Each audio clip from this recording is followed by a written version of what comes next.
Olá, boas-vindas à nossa conversa de hoje. A gente vai mergulhar um pouco nas ideias do Paulo Freire sobre o que é ler, o que é aprender.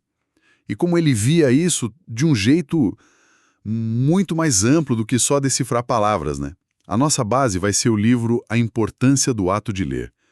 É um livro que junta 3 artigos dele bem importantes, mais uns textos de introdução, ajuda a gente a entender o pensamento dele. A ideia aqui é investigar, sabe? Entender melhor uns conceitos-chave do Freire. Essa relação entre ler o mundo e ler a palavra.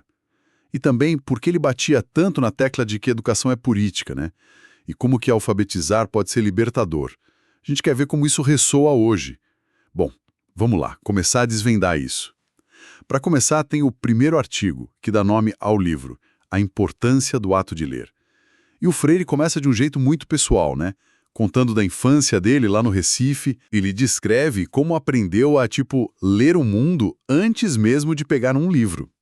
É muito bonito como ele fala da casa, das árvores, quase como se fossem gente, dos sons, pássaros, vento, a chuva, os cheiros, as cores, da manga-espada, até os medos, né? Das almas penadas, dos lampiões. Parece que essa vivência toda foi a primeira escola dele. Exatamente. E essa parte, que parece só uma memória afetiva, é, na verdade, a base de uma ideia muito forte dele. A leitura do mundo precede a leitura da palavra. O que ele está dizendo ali, de forma bem inovadora para a época, é que a gente comece a entender as coisas pela experiência, pelo que a gente sente, vive no nosso lugar. Não é pelo conceito abstrato, pela letra no papel. É pelo chão que a gente pisa, pelas pessoas com quem a gente convive. Para ele, linguagem e realidade estão ali, conversando o tempo todo. E como ele faz essa ponte, daí dessa leitura do mundo para a palavra escrita? Ele conta que foi alfabetizado no quintal, né? Usando graveto no chão. Sim, e o ponto-chave é esse. As primeiras palavras que ele aprendeu não foram palavras aleatórias.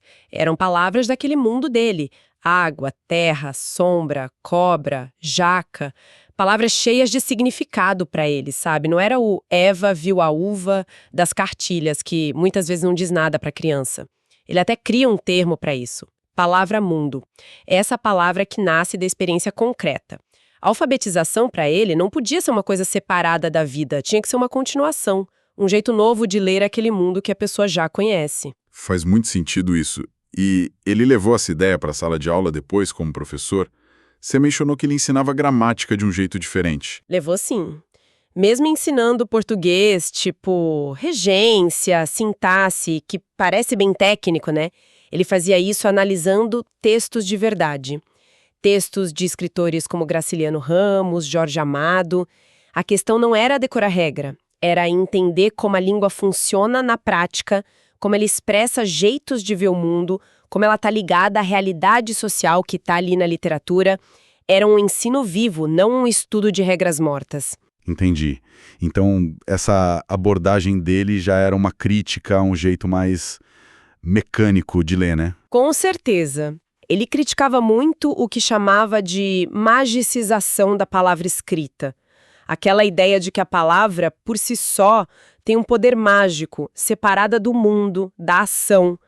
E também criticava essa coisa de ler só por quantidade, sabe? Ler um monte de livros só para dizer que leu, o que ele chamava de comer livros sem digerir. Ele defendia disciplina, claro, o estudo sério, mas o foco tinha que ser a compreensão crítica. E o que é ler criticamente para ele? É justamente sacar as relações entre o texto e o contexto. Contexto social, histórico, político, onde o texto nasceu e onde ele está sendo lido. Essa ideia de leitura crítica parece ser o coração da coisa quando ele fala de alfabetizar adultos, né? Ele rejeitava aqueles métodos tipo ba, bebi, bobu. Totalmente. Para Freire, alfabetizar um adulto não era só ensinar um código, não era técnico, neutro, era um ato político e um ato de conhecimento, por isso que ele insistia, tinha que ser um ato criador. Esses métodos mecânicos, eles tratam o adulto como se fosse uma cabeça vazia, né? Ignoram tudo que a pessoa já sabe do mundo. Freire não, ele viu o alfabetizando como o sujeito, alguém ativo no próprio aprendizado. E como isso rolava na prática? Ele dá aquele exemplo da caneta, né? Sim, é um bom exemplo. Ele diz: tanto o educador quanto o adulto que não sabe ler, ambos podem pegar uma caneta, sentir a textura, saber para que serve, falar o nome dela. O processo de alfabetizar, para ele, é quando esse adulto, com a ajuda do educador, aprende a representar essa coisa que ele já conhece com a palavra escrita. Ele monta a palavra caneta, ligando os sons que ele fala com as letras. É um processo de codificar a própria experiência e, ao mesmo tempo, decodificar a palavra escrita, ligando ela de volta ao objeto, ao significado no mundo real. Então, o ciclo seria assim. A pessoa lê o mundo, aí codifica isso na palavra, e depois usa essa palavra para ler o mundo de novo, só que de um jeito mais crítico, podendo até agir sobre ele. Exatamente esse o ponto. A palavra não é o fim da linha. Ela surge da conversa sobre a realidade da pessoa. Por isso, as palavras geradoras, tipo tijolo para pedreiros, que já trazem junto as questões do trabalho, da vida deles. E essa palavra permite voltar para a realidade com mais ferramenta para analisar, para entender e, quem sabe, para transformar. Por isso, alfabetizar é político. Pode dar mais força para as pessoas entenderem como as coisas funcionam e agirem juntas. E falando em ato político, o segundo artigo do livro O Alfabetização de Adultos e Bibliotecas Populares parece que entra de cabeça nisso. Freire fala que educação nunca é neutra. O que isso quer dizer na real? Quer dizer que toda educação, quer a gente queira ou não, está servindo algum interesse, passando certos valores, sabe? Está ligada a um projeto de sociedade. Não tem essa de educação neutra a serviço de um bem comum que vale para todo mundo igual. Ela sempre toma um lado a favor de quem, a favor do quê, contra quem, contra o quê. Freire até usa o exemplo da educação burguesa. Ela cresceu e se firmou depois que a burguesia tomou o poder. Para quê? Para espalhar a ideologia dela, para formar trabalhador para o sistema dela. A educação, nesse sentido, espelha e ajuda a manter o poder que existe. Mas se a educação tende a só repetir a ideologia de quem está no poder, tem como mudar alguma coisa por dentro dela? Tem sim, e isso é super importante no pensamento do Freire. Ele não achava que estava tudo determinado, não. Ele via que as escolas, por exemplo, são lugares de contradição. Elas reproduzem a ideologia dominante, sim, mas elas também são atravessadas pelos conflitos da sociedade. Os professores, os alunos, eles trazem suas histórias, suas perguntas, e nessas brechas dá para desafiar essa ideologia, sabe? Dá para mostrar as contradições, para propor outros jeitos de ver a realidade. Então, para um educador que quer uma prática mais libertadora, o lance não é tentar ser neutro, mas ter clareza do lado que escolhe e ser coerente com isso. Exatamente. A neutralidade é uma furada. Muitas vezes serve só para disfarçar a defesa do jeito que as coisas já estão. O educador crítico, democrático, para o Freire, ele assume a posição política dele, por exemplo, a favor da emancipação do povo. Mas isso não quer dizer impor a visão dele para os outros. A coerência está em criar um espaço onde todo mundo possa falar, onde os alunos também possam dizer a sua palavra, trazer o que eles pensam, o que eles sabem, como Freire dizia, né? Não é o discurso que ajuiza a prática, mas a prática que ajuiza o discurso. A coerência se vê na ação. E essa relação educador-educando parece chave nisso. Falar com eles, não para eles. Sim. E isso exige do educador uma postura de humildade mesmo, de reconhecer que ele não sabe tudo e que o aluno não é um ignorante total. Os dois têm saberes, só que diferentes. O conhecimento se constrói nesse diálogo. Freire detestava o elitismo, aquela atitude de quem se acha o dono do saber e vê o povo como o coitado, que precisa ser salvo ou iluminado. Ele fala em assumir a ingenuidade dos educandos e a do próprio educador também. Não para ficar nela, mas para poder superar junto, pensando criticamente sobre a realidade. Freire também faz uma distinção entre visões sobre a alfabetização. Tem a ingênua, a astuta e a crítica. Você pode explicar um pouquinho? Claro. A visão ingênua é aquela que acredita que a educação é neutra, que a mudança social vem só de mudar a cabeça das pessoas individualmente, e que vê a palavra escrita quase como mágica, que vai resolver tudo para o analfabeto, sabe? Já a visão astuta, essa é diferente. Ela é conscientemente conservadora. Pode até usar um discurso que parece moderno, mas na prática o que ela quer é manter as coisas como estão, desmobilizar o povo, dificultar a organização. É tipo uma ingenuidade de fachada, tática. E aí tem a visão crítica ou democrática, que é a do Freire. Essa parte do princípio de que o alfabetizando é sujeito, não objeto. Ela busca sempre ligar a leitura da palavra com a leitura do mundo, começando pelos problemas reais das pessoas. O objetivo não é só decifrar a letra, é desenvolver um olhar crítico sobre a realidade para poder agir nela. Para essa visão, texto e contexto andam juntos, são inseparáveis. E dentro dessa visão crítica, como entra a biblioteca popular?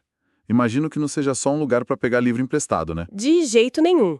Freire pensava a biblioteca popular como um centro cultural vivo, pulsante na comunidade, um lugar de agitação cultural mesmo. As funções iam muito além de emprestar livro. Tinha que estimular a leitura crítica, quem sabe com rodas de leitura, debates. Tinha que promover outras experiências de arte, valorizando a cultura do povo, e até documentar a história do lugar.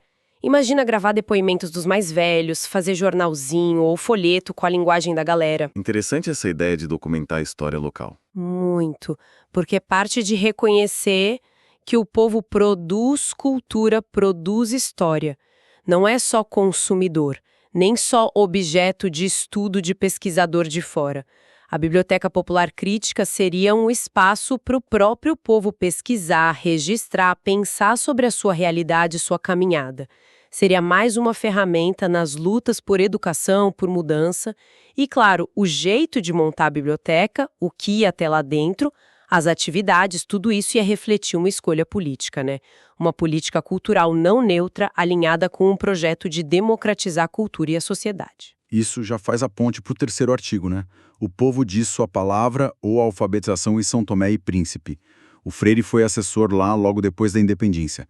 Como essa experiência, na prática, mostra essas ideias todas? Essa experiência é muito rica. Mostra justamente como esses princípios funcionaram num lugar real, no momento de pós-colonialismo, de reconstrução de um país. Freire deixa claro desde o começo. O trabalho dele lá não era neutro, tinha um alinhamento político com o projeto de São Tomé, que queria construir uma sociedade nova, com o povo participando. A alfabetização era vista como chave para isso. E como eles fizeram isso na prática? Criaram os materiais específicos, os cadernos de cultura popular? Isso. E não eram cartilhas comuns, não. Eram materiais para ler e discutir. Os textos falavam dos temas daquele momento, a independência, a unidade do país, produção, trabalho, cultura popular, saúde, organização. A linguagem era para ser acessível, para conversar com a cultura de lá, mas o conteúdo era para fazer pensar, sabe? Para provocar reflexão crítica. Não para dar resposta pronta ou doutrinar. E tinha também um caderno de exercícios, o Praticar para Aprender. O foco era ajudar a fixar a leitura e a escrita, mas sempre ligado a esses temas, a vida real. A meta, então, era que o pessoal aprendesse a ler e escrever, ao mesmo tempo em que pensava criticamente sobre a transformação do país. Perfeito. A ideia era que a alfabetização ajudasse o povo a ler o próprio momento histórico, a entender os desafios da reconstrução e a se sentir parte ativa daquilo. Como Freire sempre dizia, era ajudar o povo a fazer a história, e não só assistir ao ser levado por ela.